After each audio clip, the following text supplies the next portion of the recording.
Right, welcome back, everybody. Let's get into the trending topics for today. And no surprise what is topping that list. That, of course, is the top 7. I mean, we've been speaking about it all morning.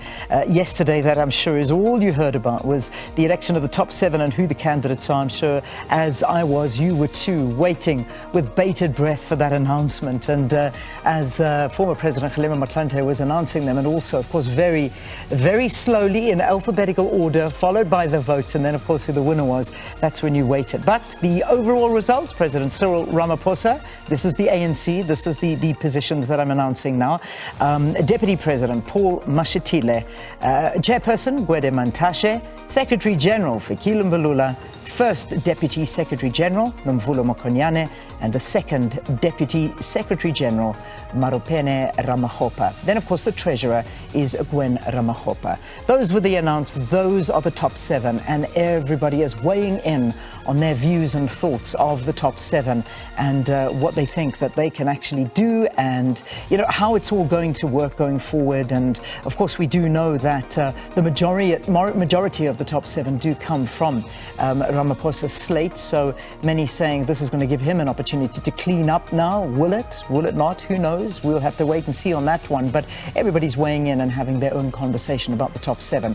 Fikile Mbalula is the big talking point as well, and everybody talking to him. In fact, he's trending on 2 fronts. First, Mbalula and Mbaks. He's also trending under that particular one, and everybody's just saying he must be so happy going into that position. And you can just imagine him. Well, there's a meme doing the rounds of him walking into Lutuli House with, swagger in his step and going in there to make a difference. So, yeah, anyway, Fikile Mbalula is, that's the big news. And, many people talking to it. I'm just reading something from Douglas Gibson. It's the first one that came up.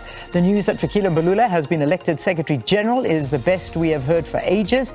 He's been an extraordinary failure as the Transport Minister, as well as all his other previous portfolios. And one hopes that he will make a big mess of the party organisation. Well, that's according to Douglas Gibson. No surprises there coming from an opposition party. So they are going to say something like that. And then there's clips doing the rounds of Fikile Mbalula being on fire yesterday already, just a few moments after he was nominated, elected into the position, already saying a whole bunch of things, and people were recording it and just doing all of these kind of things. This is the one he was saying was, my title is Secretary General Fikile Mbalula. It is done. I asked myself how Pule and them were going to win, unless if there was a Didi Mabuza scam somewhere. That was Fikile Mbalula being quoted as his position, ANC SG. So that's what we got to get used to, and that's what our new SG is for the ANC.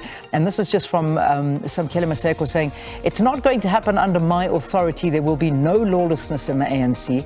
Those continuing with those things of just speaking and contradicting leadership, it will be me and them. This thing of KC and Jojo, of everyone speaking, I'll deal with that. Another quote from Fikile Mbalula, ANC SG. So get ready for lots of quotable quotes that will be coming from Mbaks during his time there.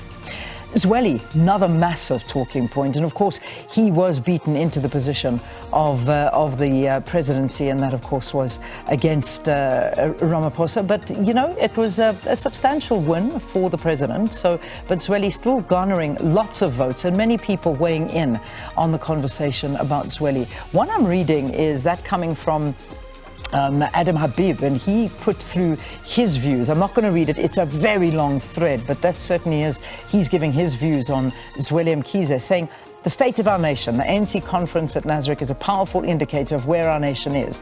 Its signature feature is that a compromised former Minister of Health had significant support, even though he enabled corruption in the middle of a global pandemic. There cannot be a more profound betrayal by a doctor than that of Zweli Mkhize. The fact that he commanded so much support in the ANC demonstrates how far its moral underpinnings have eroded.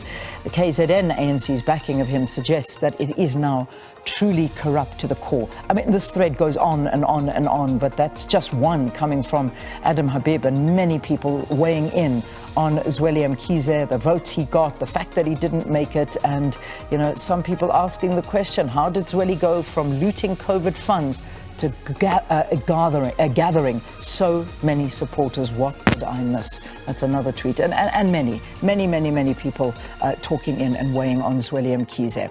Pule Mabe, well, he's out. He's decided no, he's not continuing. So that was announced. But and that was again another comment from Bucks, basically saying that, well, there's lots of candidates on the table, so he will be figuring out who's going to be the new spokesperson. But Pule Mabe, moments after all of that, it said no, he's going to move away. Pule Mabe saying he's not available for the position of ANC spokesperson for the new ANC top 7 leadership. So that was an announcement that he went and made. And he says he never agreed, Pule Mabe said, he never agreed with the CR17 campaign because it was introduced the use of money within the ANC. Mabe believes it has given people the impression that they can dish out money in return for votes. So there we go. That's Pule Mabe's trend.